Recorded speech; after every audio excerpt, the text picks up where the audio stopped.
guest is Vidya Ramanathan. She's a tech founder and emotional intelligence mentor who created the True Resonance Method, a framework that helps high performers close the certainty gap, make clear decisions, and lead with calm under pressure. She coaches founders and teams to align their inner state with outcomes so that they can scale without chaos or burnout. If you're trying to leave your 9 to 5 or just level up your operation, this conversation is going to give you practical tools to lead better and move faster. Vidya, thank you so much for being on the show today. It's my pleasure. Thank you so much, Nathaniel, for having me in. I'm excited to get into basically your story. That's always kind of where I like to start is how did you get started into entrepreneurship? Is this something that you were always doing? Did you work a W-2 before? Did you have some other kind of responsibility that you were kind of tied to before you became an entrepreneur? Absolutely. So I come from a background where you pretty much work all the way and save for your retirement. And that's how you make a living and retire,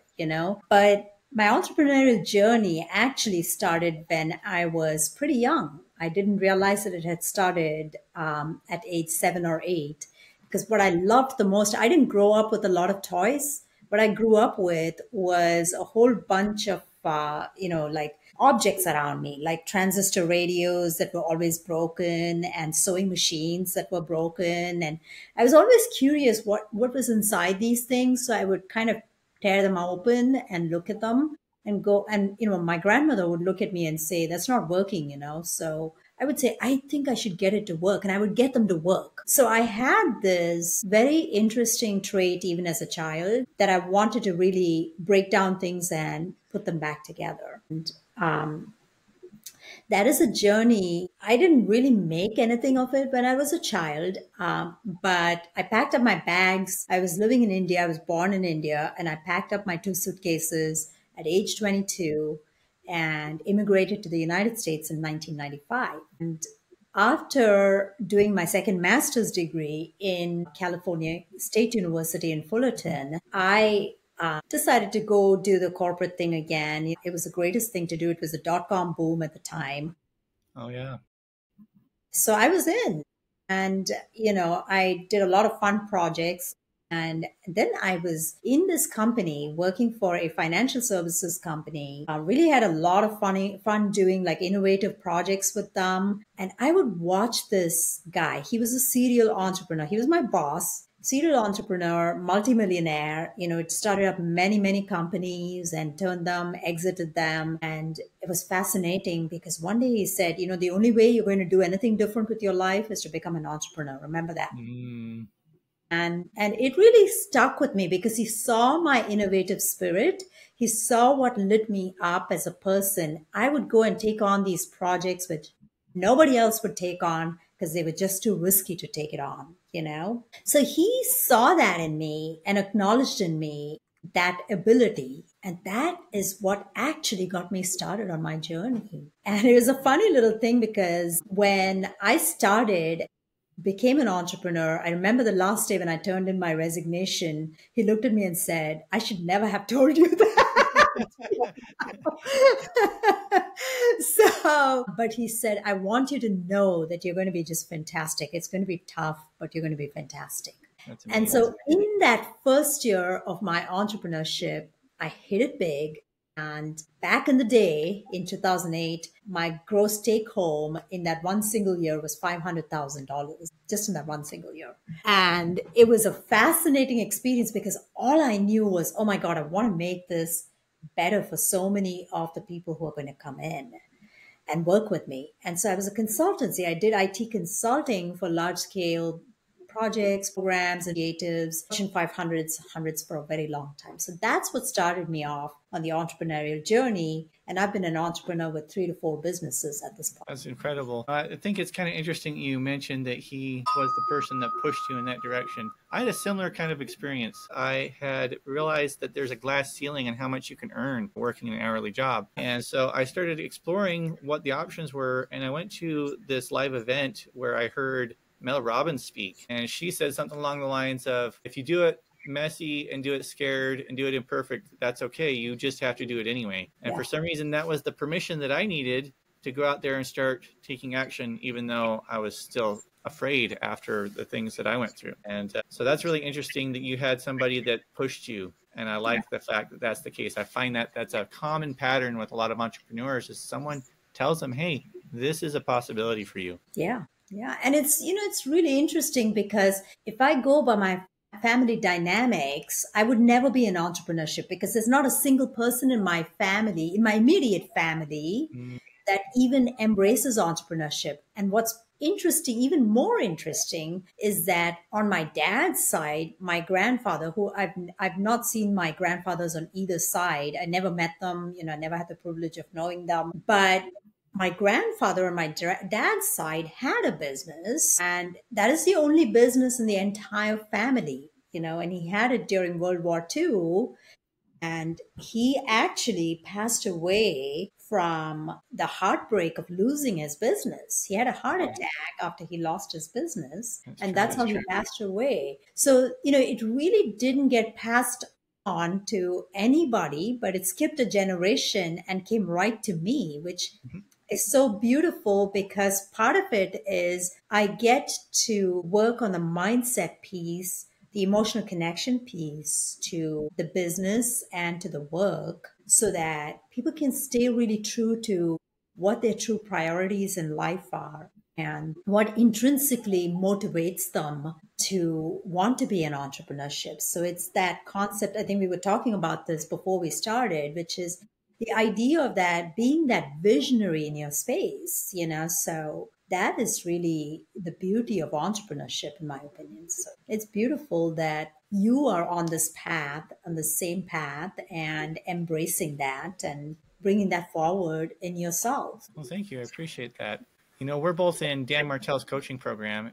I remember now, he says that people often don't have problems with tasks. They have problems with the emotions that surround those tasks. And I know that this touches on the kind of thing that you help entrepreneurs with. So I was curious, how do you approach tasks that have negative feelings associated with them? And how do you handle that so that you can get around those kinds of challenges? Yeah.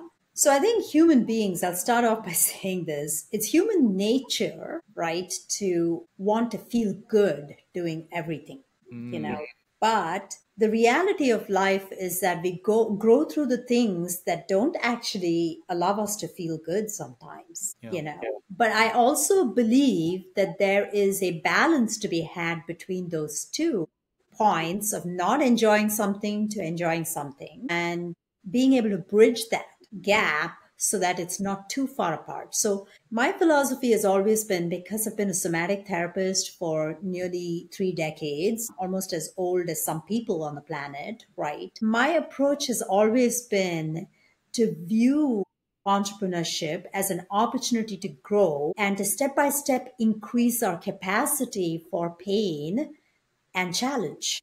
Pain equating to challenge in my world, as an entrepreneur. So to bring that up, we really have to see things in perspective in entrepreneurship. And so what I help people see is that if there's an emotion stopping somebody from getting to that next stage, then what is that emotion really revealing in that moment? Not to ignore it, because it's kind of like this gold mine that is trying to show us something. What is the specific thing that it's trying to show us?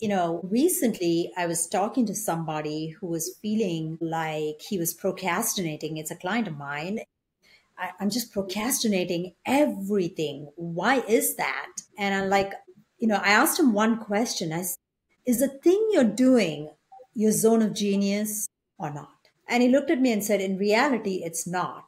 I don't know how to do it. So this is the thing a lot of entrepreneurs get stuck in is I got to learn everything about how to do my business. And that's a fallacy, right? Because we don't have to learn everything about how to do the business. We have to get clear on what we can do really well in our business and decide which parts of our business we don't want to be involved with because it doesn't truly light us up on the inside.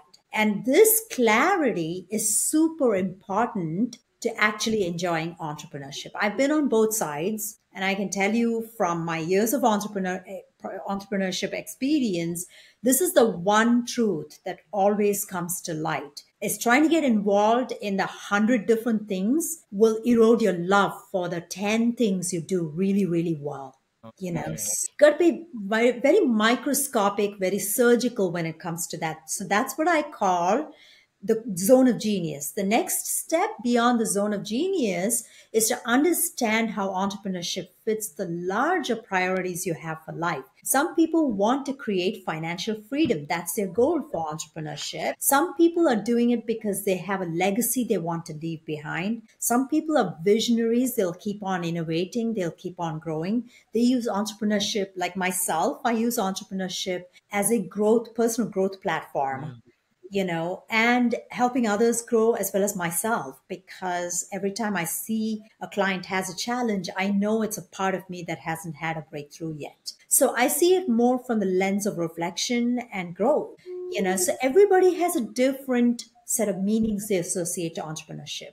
So getting clear on what it gives you in life is really super important. I call that core value alignment, which is one of the first pillars that comes into my we talked about the certainty gap thing. We'll be talking about that. It's one of my core pillars when I work with entrepreneurs. Why? Because if it doesn't link to your life in a way that is supportive of your life, you are never going to like it. You're never going to fall in love with the whole game of entrepreneurship. So it has to support you. Yeah. I really like that. A couple of things you said there. And also, one of the other things that you mentioned made me think of this quote that I heard that says that opportunity lurks in the place where responsibility has been abdicated. And so people avoid pain and they avoid responsibility. And that's actually where the opportunity is. Mm-hmm. And part of it's just because they're having a hard time managing the emotions around certain activities. Yeah. And I think that we should go into this framework that you have on the true resonance method, the 5-dimensional framework for high-performing entrepreneurs. Can you kind of walk us through the core components? You've already mentioned the first one. How does it bridge the certainty gap so that people can make progress and get around these roadblocks? Yeah. So, very simple, right? The certainty gap is, here's where I want to be as an entrepreneur, and here's where I am right now. So this is your current reality. This is the future reality you want to have as an entrepreneur. Now, everything in between here, right, from where you are to where you need to be, it's part of it is your vision. Part of it is your emotional growth. Part of it is your clarity on what you do well versus what you want to delegate in entrepreneurship. Then the next piece is, how do you communicate this to, your vision? How do you want to communicate this to the people who are going to work with you? And then how do you embody, very importantly, how do you embody everything you're doing in those other pillars to really pull in the behaviors, actions, and decisions you need to make in order to support that?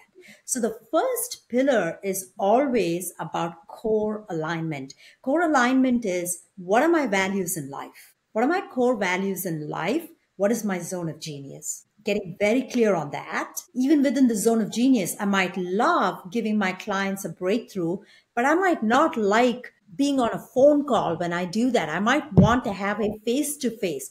Having that level of clarity is so important. That is the first. Then comes the second piece, which is really that emotional precision, operating with emotional precision. So when we have certain fears, there is absolutely no fear of the future. I can guarantee you, there's only fear of the past repeating itself in the future. So what we want to do is we want to look at where we have developed these patterns of fear. It's not that hard to do. It sounds harder than it is. Where have we accumulated these patterns of fear, and why are we holding on to them? That is emotional precision. And because I have this expertise in nervous system mastery and I understand the stress response in the body, I have the ability to see that with my clients and help them access that. So everything is actually working for us, Nathaniel. Nothing is working against us. This is the philosophy I have. The thing is, do we see that? Because when the challenge comes up in entrepreneurship, most people are like, I can't deal with this challenge, so I'm bailing out, okay? Or they go so deep in that they can't come out of the challenge. And the trick is to stay right in the zone of growth, which is on the border of support and challenge and having the support mechanisms to actually go in and feel like you're growing, but not so overly challenged that you resist the growth. So that is the beauty of the work. So that is emotional precision. And when what emotional precision does is it brings people into a neutral mindset. So they're not skewed by temporary opinions or judgments or charges on certain situations. They have the ability to understand that they're building something, and it is something they move toward. They make a realistic plan when they understand where their gaps are, emotional gaps are, and they make a realistic plan. I know there's a lot of talk about how there's perfectionism and overthinking and all this stuff, but all of that is just feedback mechanism from the body. Anxiety, all of this stuff is just feedback mechanism saying that you're not true to where you are right now. So what we want to do is we want to look at where we haven't made a reasonable plan, a realistic plan, and plan for it. That's really all it is. And yet most entrepreneurs would rather fly, and just do it and then get hit than make a plan.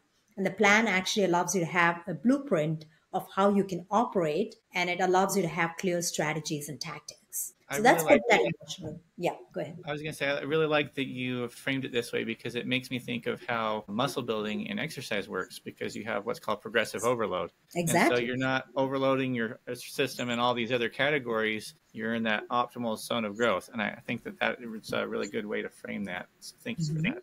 Yeah, and that's a great, being a yoga therapist, I've also studied the muscle side of things, right? So the way you build that mental muscle is exactly like you said. It's, you give it a load and you build on it. It's like the compounding effect, right? You put your money in the bank and you allow it to compound over a period of time. So it's about who you're becoming in the process, but it's also about how you show up every single day for yourself and what you believe in. And if your cause is not big enough, you're not going to feel connected to that purpose you have. So this is why it's so important to connect it to what's happening in life. Then you don't have these doubts coming up. And even when they come up, you'll understand that it's okay, that there's a bigger vision that you have. So that is the second pillar. The third pillar is really crafting a vision based on the 7 or 8 dimensions of life. Some people will go by 7, some people 8. So I like to say 7 or 8 dimensions. I go with 8 usually because that allows me to be more microscopic, but really getting clear on how the business is going to touch all of these 8 dimensions and how is it going to touch your life. If someone is really, considers family a very important value in their life, then they want to design a business, they would want to design a business that allows for that. Otherwise, they're going to feel depleted and drained in their business. They're going to look at their business and resent their business for not giving them the freedom they're wanting from it. So it's about having this realistic expectation from your business, I So like that you bring that up as one of the values that a person might have, because for me personally, I heard something that Alex Hormozy said about make a list of all the things that you're willing to give up, and everyone who is willing to give up those things is going to beat you. And I thought, well, I'm not willing to give up my family. Exactly. Like, I don't care how much money I could possibly make. If the cost is to give up my family, I don't want it. That's not success to me. Exactly. But that just means that I have to design the business that I'm building so that it doesn't destroy my family. That doesn't mean that I can't. Exactly. And it allows you to see, it comes back to that emotional precision, right? Because now you're emotionally dialed into what is important to you. So you can devise or strategize and put tactics down to say, I can anticipate that if I spend more than 40 hours a week in my business, it's going to cause issues for me. So I would plan for that. So I have a backup strategy and plan. I have a W-2 paycheck, whatever that is, right? That supports that desire. So that is the true balance that you can have in entrepreneurship. Entrepreneurship is different for everybody. Alex Hormozy is a very driven person. So is Leila, and they match perfectly because they have that same set of values and alignment between them on their values. If she were more, hey, I want to be in the house more, I don't think it would work for Alex. I've Yeah. observed I've observed his patterns and him for a long time. It would not work for him. So that's what the embodiment piece is all about. Embodiment is what are the behaviors, actions, and decisions I would want to take on in order to support this vision I've created in the previous steps. So that is the fourth piece. What are the supporting actions and behaviors and decisions? And so you may have a decision in there which says, after 45 hours of work, it's a no for me. Mm-hmm. That is a decision, which means you're cutting away, to Alex's point, the choice. You're saying, this is my choice. This is my priority. So it's about being aware of that and creating the awareness around. And then the last piece is really the building block of how am I communicating my vision, my expectations, so that I take everything I have understood about myself in the previous steps and put it down in realistic terms to the people I'm going to be working with, whether they're suppliers, my employees, my family. It requires a certain amount of awareness and communication. And that is what the next piece is. So having the ability to connect with people. I will tell you, when I was a leader in corporate, one of the biggest mistakes I would make is try to give a person who was driven by family a financial incentive to work with them. Because they could not care less. For them, what was valuable is, I thought about you when I went to a park, and you and your family is what came to me. So I'm giving you a gift where you can take your family to the park. That would mean a lot more to them than if I gave them a gift certificate for $25. See, that is the meaning we bring to our work. We as entrepreneurs have the ability to change the way people see themselves in the mirror. So we have the ability to influence that. That is the resonant communication. How do we stand up as leaders? How do we come across? That is that beautiful next piece. Resonant communication. So the first is core alignment, okay, which is all about what is your zone of genius at work? What are your set of core values, in your life in general? See, for me, physical fitness is super important. It's my top value in life. So if my business were to take away my physical fitness, I would be very resentful of my business. Got it. Yeah, makes a lot of sense. So this is very important for me.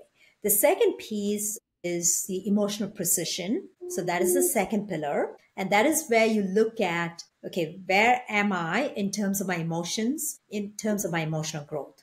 Then the third piece is the vision integration, crystal clear vision covering all 7 or 8 dimensions of life. The fourth piece is embodied alignment, which is decisions, actions, and behaviors I'm going to take on to support my vision. And the last piece is resonant communication, the fifth pillar.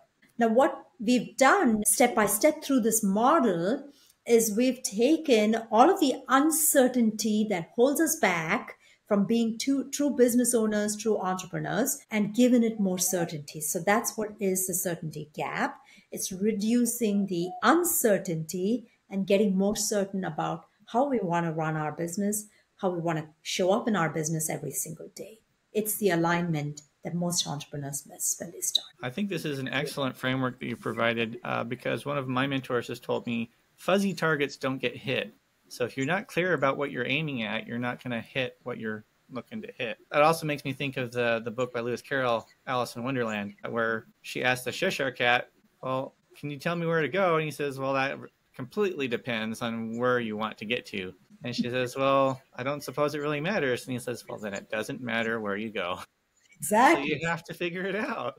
Yeah, exactly right. And, it's so important because what I've seen is, when I've coached like corporate leaders and high level people, the one thing I notice a lot with them is that the burnout from just doing things for the sake of doing it, but not feeling lit up by it, truly lighting themselves up with the work they do. That is what leads to the exhaustion. I will tell you that in my first year of business, I did not hit burnout, but in my corporate days, I did hit burnout because I wasn't truly inspired by the work I was doing.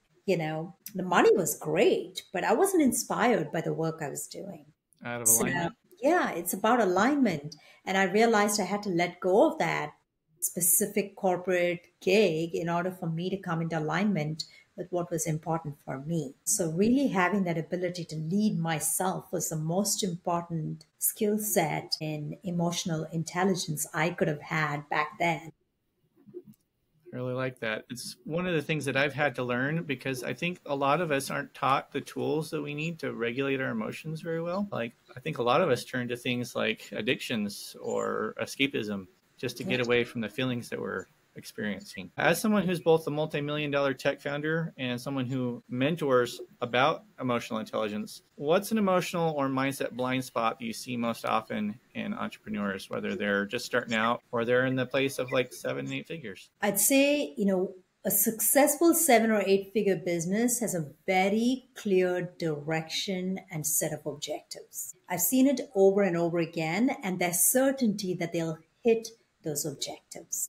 So the certainty gap is exactly why I call it that, because if you want to hit that, you better have a good amount of confidence in your own self that you can hit it. It's not about it being coming from the outside references. It's not about having the car that you're driving that gives you the confidence. It's about whether you can get to the car that is required to drive that success. So I can tell you a car means nothing in my world. A McLaren, I love a great car. I love an old Jag. Don't get me wrong. It looks fantastic. That beautiful green color that you have on your hat, that is exactly the color of Jag I would want to have, especially going Uh-huh. into London, right? But that's not what it's about. It's about, does it truly align with where you are in your life? I know Dan Martell loves his cars, right? Does it align with where you are in your life? I just sold my place in San Diego because it wasn't aligned to me anymore. I just sold my property, beautiful, sustainable property. Most people are looking at me and going, "What? You're mad. Why did you give up this property?" And I'm like, "Because it's not aligned with me right now." Well, I think that's a skill as well to be able to have the ability to let things go. I know people who can't even let go of little knickknacks or doodads from their childhood. And so there's all Exactly. this stuff in their house because they build up all these emotions attached to physical Exactly. things. And Exactly. so there's definitely a utility in being able to let go of things like that. Yeah, because we are allowing in. It's not taking space in our brain. Our brain is clearing up to allow new thoughts, new innovation, new ideas in, and we're not stuck in the old ideas anymore. So that, I think it's about creating space in ourselves to get to that next level. I think that's a very informational and useful, how would you call it? Actionable information. So you can act on that, identify things that are in your environment that aren't serving you anymore and let them go. So you have space for things that will serve you better. Yeah, yeah. Well, you were telling me before we got started that you've lived in 7 different countries. How has the ability to live in different cultures and see the way people think differently in different languages shaped your approach to emotional intelligence and how you develop leaders? The one common thread, and I learned this the hard way, I obviously coming from a country like India, immigrating with 2 suitcases and perhaps like just having 20 or $30 in my pocket, just going on a belief and just moving, cross Mhm. continents, right? I learned the hard way to meet people where they are, to really see them for where they are, who they are and where they're at in their life. And that was a big step up for me, leaving my country behind, leaving all my friends, my family behind, having nobody,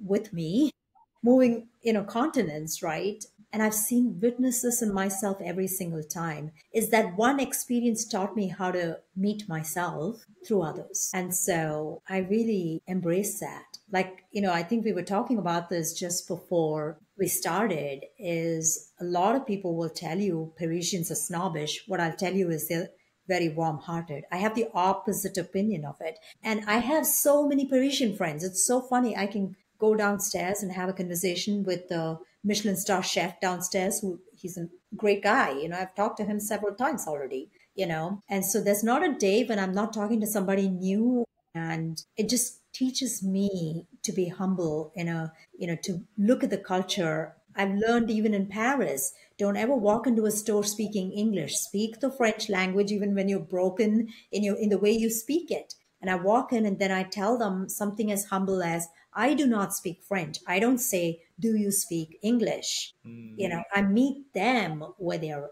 Where at. they're at. I really like that. I learned Spanish when I was around 20 years old because I lived in Puerto Rico for a little while. And it gave me an appreciation for the fact that people think from a different point of view when they speak a different language. And it's taught me a lot of love for learning languages.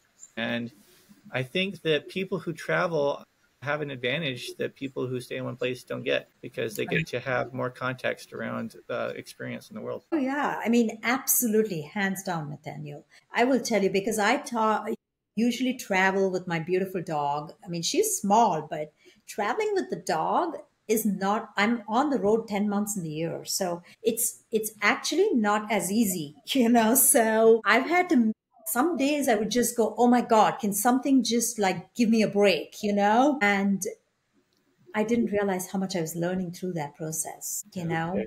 It's about how I've learned to ask for help. It makes you be humble in that moment and say, I need the help and I need to learn to ask for it. I think a lot of people who come from North America are not used to the help. They're very independent. It doesn't work in these cultures. If you want the help, you have to ask for it, you know.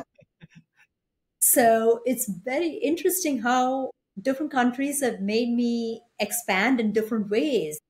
I remember an incident where I was going back for my mom's funeral back to India, and I was going to miss my plane, and I'd already missed her actual funeral. This was for the celebration of her life. And Mm-hmm. so I just literally walked up to the person and explained to them in a very humble way that my mom's celebration of life was coming up, and I would want to be there. I wanted to be there really bad. And that simple humility and asking for help, that person allowed me to take a 60-pound bag right into gate to actually help me make my flight. That is how some other countries operate. So it's learning to have that ability to be humble and yet be very much yourself in the moment, to have I that like human that. connection. It's a human experience, right? People Yeah. can relate to that kind of a thing. And often when we connect at that level, people will do more for the people they've connected with than they would for someone there's no connection. Yeah, So exactly. Yeah. that's really interesting. One of the things that I think is also interesting that you mentioned is the fact that there's this strong independent streak in North America. And I definitely think that that's part of our culture. And I do think that there's utility in it when it's not taken to an Oh, extreme. absolutely. But it's also sorry. It's also one of those things that could be at one of those emotional blind spots because if you are so focused on being independent that you don't learn the skill of collaboration, then you're going to have a ceiling or a glass ceiling that you're going to have to break through before you can make any progress. Yeah, exactly. And it's interesting you mentioned that because I dive deep into attachment styles that people have, and I always say the attachment style you have in your life, in your key relationships, notice that. Are you like overly anxious when it comes to your key relationships? If you're overly anxious there, you're going to be overly anxious in your business. Mm. If you are very detached in your relationships, in your closer relationships, then you're going to be a little more detached in your business. So everything is a relationship, and we get to choose how we want to relate. Well, that's interesting. Think about that for a second. Yeah, because everything that we do between what happens to us and our response to it is a choice. So we get to set the boundaries, set the expectations, set the standards, yeah, I said boundaries already. But you also get to show how you show up, how you're going to connect with people, the things that you're going to reach out and do. I really like the way that's framed. So thank you. Thank Yeah, you for that. absolutely. And so much of it is like, I think we tend to go into this, like you were saying, anything in extreme, right, is going to have us check back into ourselves. Because Mm, in the deeper part of ourselves, we know that extremes doesn't really work. Okay. So it's just feedback. That feeling of that doesn't feel right is exactly right. It's not right because it's not right, you know? And a lot of us are, no, we have to force it to be right. No, it's a feeling of not being right. So just honor that it's not right, you know? So ease up on yourself is the message, you know, ease up on yourself, listen to your inner voices because they're telling you a lot, you know. So the inner voices are really guiding us to the life we want to have. They're not trying to take us away from the life, they're actually helping us get to that life. So it's about listening to those inner voices. It's all just biofeedback mechanisms in our body, and our brain is actually built to give us, you know, balance and objectivity. And it's such a beautiful resource that we can tap into when it comes to our own emotional intelligence, our leadership skills, you know, our emotional balance. It's giving us everything. So anxiety is a feedback mechanism. Perfectionism is a feedback mechanism. Doubt is a feedback mechanism. You know, everything is just feedback. So if we can learn to mind that, we're going to change, you know, by leaps and bounds in how we go through our entrepreneurship. And it's all kind of systems. You mentioned mechanisms. The mechanisms are part of systems. And so if you change the way the inputs are being put together, you're going to get different outputs. And that includes the kinds of thoughts that you think, the words you say to yourself. I mean, it goes all the way to the top, from words to thoughts to actions. Yeah. And it all has an impact. That's correct. Absolutely spot on. Couldn't agree more. And it's funny because my tech background, you know, we call it like, you know, garbage in, garbage out. You know, we say that all the time, right? So we say, this is the input, that is the output you're going to get. It's the energy you put in the holistic world. It's the energy you put in is the energy you're going to get out of it. You know, it's all true. All of that is true. Amazing. It's interesting how it all connects together. And you wouldn't have thought that someone with a tech background would be someone who is also focused on emotional intelligence. It doesn't seem like those things coincide very much, but I love the unity of how they put themselves together. So thank you for showing me that today. I like that. Absolutely. Yeah. And it's funny because, you know, I used to think that tech would not be very accepting of spirituality. Tech would not be accepting of, you know, anything to do with the emotions part of it. And what I find is that because these are people who deal with numbers day in and day out, they're thinking logically all the time. Part of them actually wants to come to this because they are so starved for that emotional connection, you know, in so many ways. So me being the example of that, because I was in tech for nearly 30 years, you know, and for me, it was like, man, I was doing, you know, I went into like programming. That's how I started. I was a programmer, you know, heads down all the time. And I realized, oh my God, this is going to just like kill me if I continue like this. And that's what actually helped me step up my game to being more on the management side of things, you know, bringing that more out and helping leaders. Because most of the time, the tech teams used to talk about things that the leaders would not understand anything about. So it's like, I'm your bridge. I'll translate that. Don't worry. I know exactly what this person is trying to say. You know, so it was a beautiful conduit. I was just the messenger, you know, between the two, helping my teams communicate more effectively with management and helping management be more realistic and communicate in a humane way with the teams. So that is what brought me to this body of work. I think that leads us into our next question really well. There's this fear that's really kind of present in a lot of people right now about this evolving world that's being driven increasingly by AI. How is it that AI is a tech, right? How is it that we can kind of unify this idea of having emotional intelligence and the human aspect with the fact that AI is changing our world? How are we going to be able to reconcile those? I think, you know, everything has an element of support and challenge in it. You know, there's nothing in the world that doesn't have a downside to it, really.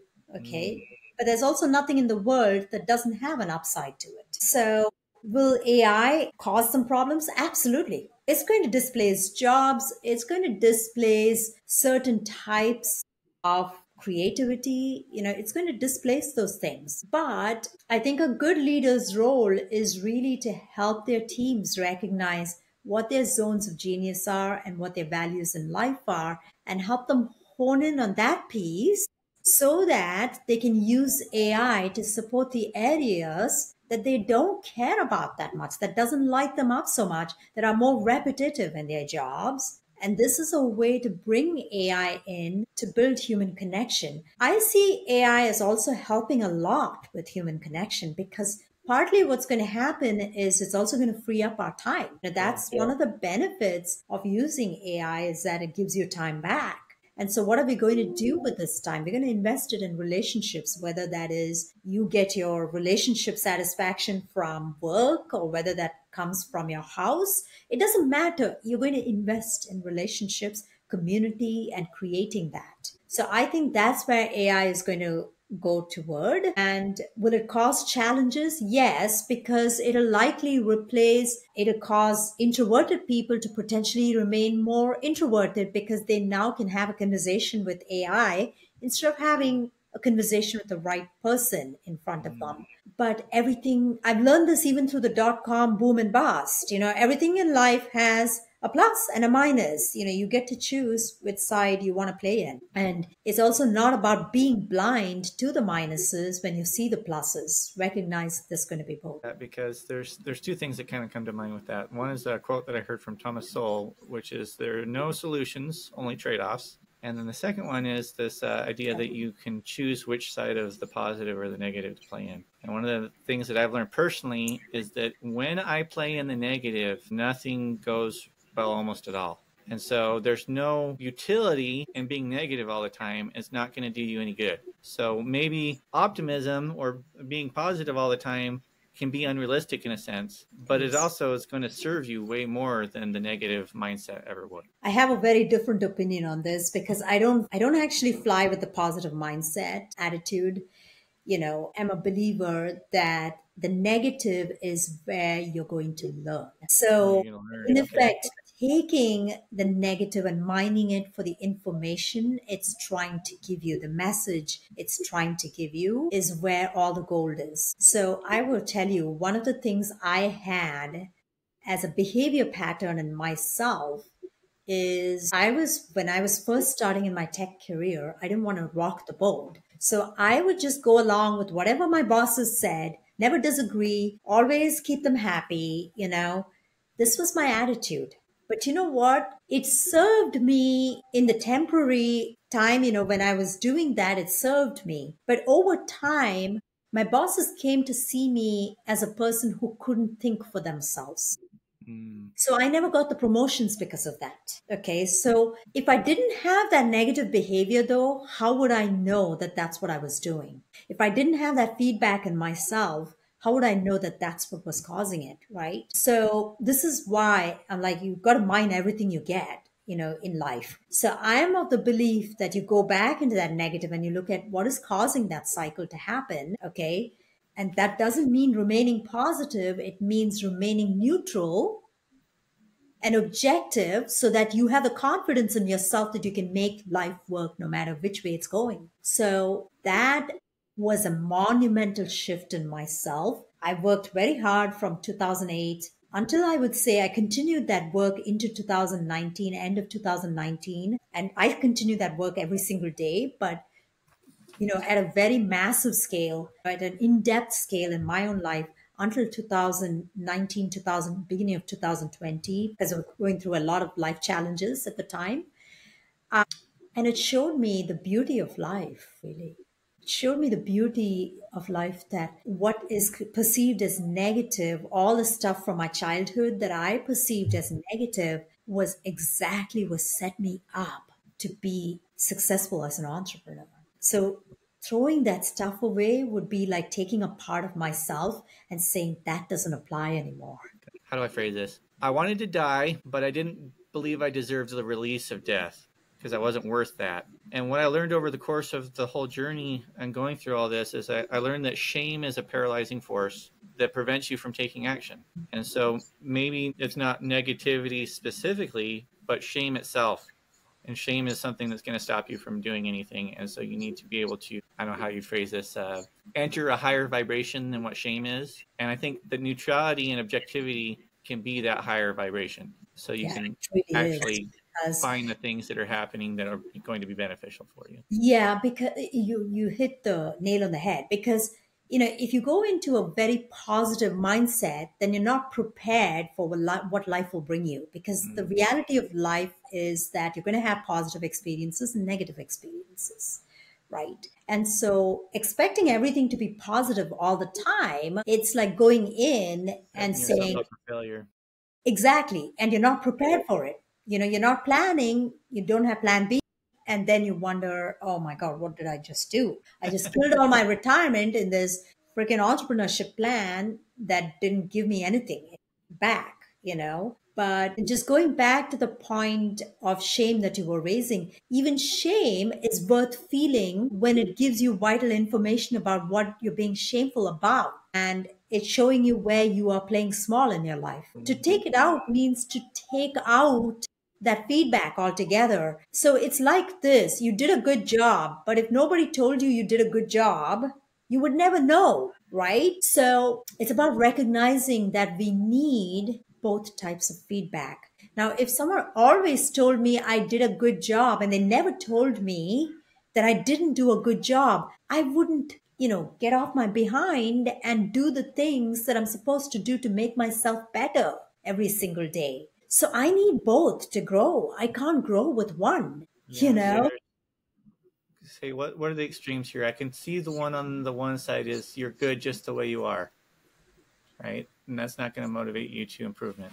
But what about the other side where it's you're never going to be good enough? Maybe that's the other side of things. But see, those are, so if you look at objectivity and neutrality, it's a 1-to-1 ratio on this. It's not an 8-to-1 or an 8-to-1 on the other side. It is a 1-to-1 or near 1-to-1 ratio on this. Aristotle's principle, nothing I'm making up, it's the golden mean, right? So it's about recognizing that when you are polarly skewed to only having good things in your life, you are creating a vacuum in your life for everything that is negative. And then when you are only skewed to having, I'm going through this with a friend of mine, just recently. He has a vacuum for everything good. Okay. He wants only good things to happen and nothing painful to happen. And he's a friend, so I don't coach him, obviously, but I listen to him. And it's very interesting to watch this. The only way he can get that is through a high. The only way he can get that in life. And it's going to lead to an addiction on his side. That's Yeah. what it's going to lead to. Okay. So if it's not the drugs, you're going to get addicted to doing something else to get that high, whether that's overeating or whether it is, watching the phone constantly, or it's just that is what leads to the lower brain behavior, really. So Okay. That objectivity makes and sense. rationality is about coming back to center in the hemispheres, like bringing the two hemispheres to balance and seeing how they connect with each other. That's the two sides. So I guess the challenge is to learn how you can synthesize those experiences in a way that they will push you forward. Synthesize is absolutely the right word for it. When you can take the information from both sides and use it to further your core values in life, you are living in your purpose. The accumulation of your core values is your purpose. But a lot of people think their purpose only comes from their work. That's not entirely true. It actually comes from a balance in your life dimension and your work. And that is why it's called life purpose, not work purpose. Yeah. So it's life embraces all of those parts. And when we see it as synthesized, we're able to move forward in the direction of our dreams. When we see it as disparate and decent synthesized, that's when we don't have the direction we need to get to that. Those are the times we feel like we're stuck or we're not making progress. Yep. Okay, very cool.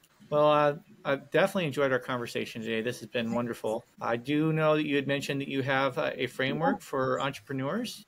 Can you tell us Yeah. a little bit about that? Yeah, so I would love to offer your audience, have them DM me 10, TEN, And I will gladly give them the 10 habits of emotionally intelligent leaders. These are not just habits, these are blueprints basically for how emotionally intelligent leaders function.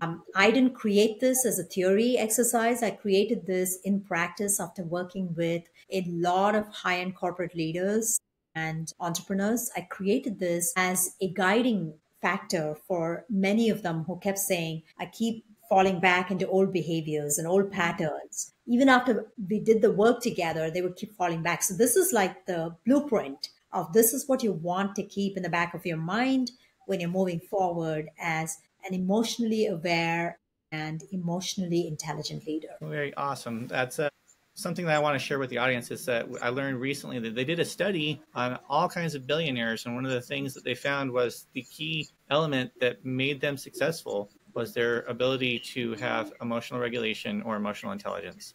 So I feel like this is going to be an extremely valuable framework for you guys. So make sure you go ahead and send that DM to Vidya, tell her 10, and she'll know that you are interested in obtaining that so you can start implementing it in your own business, in your own life. Yeah, great, Nathaniel. And I can be also found at The Only Vidya. And the reason I call myself that is so I can help each person who touches my life find the only them in that process. Yeah.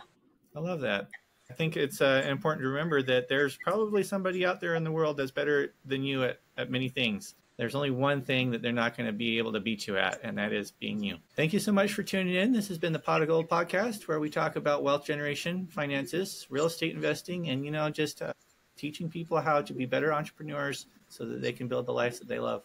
Thank you so much for tuning in. You have a wonderful day.